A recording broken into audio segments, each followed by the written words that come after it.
Ito ang mga dapat natin aabangan mga kapamilya sa Batang Quiapo na wag natin papalampasin ang bawat episode ng teleseryeng ito. Ngayong alam na talaga ni Ramon na itong si Tanggol pala ang tunay niyang anak. Ano kaya ang gagawin niya dito kay David? Dito na ba talaga tatapusin ni Ramon ang laban at tatapusin ni Ramon ang buhay ni David kasi manloloko ito at nagtraidor talaga siya dito kay Ramon. Kaya aabangan natin yan mga kapamilya kasi ito ang mangyayari dito, no? So ngayon, nalaman talaga ni Ramon na ito para si Tanggol ang anak niya. Ano kayang gagawin niya? Gagawin ba talaga niya ito o mahihirapan siyang gawin?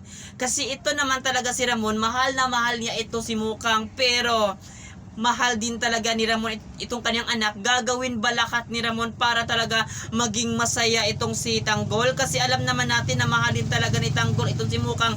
Dito na ba talaga magsasakripisyo itong si Ramon para sa kagustuhan ng kanyang anak na si Tanggol?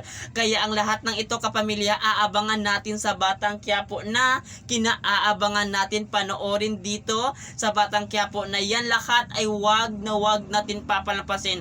Lahat ng buhay ay mababaliktad. Ang dating inaapi ngayon ay lalaban na at maghihiganti sa mga taong ng api sa kila. Kaya ang lahat ng ito mga kapamilya ay ating papanoorin dito sa Bagong Yugto kasi may mangyayari talaga dito na hindi natin inasahan na yan lahat ay ating papanoorin dito sa Batang Quiapo na lagi natin pinapanood tuwing gabi. At yun lang, maraming salamat mga kapamilya at sana lagi kayong makatutok at huwag kayong bibitiw hanggang matapos ang teleseryeng ito.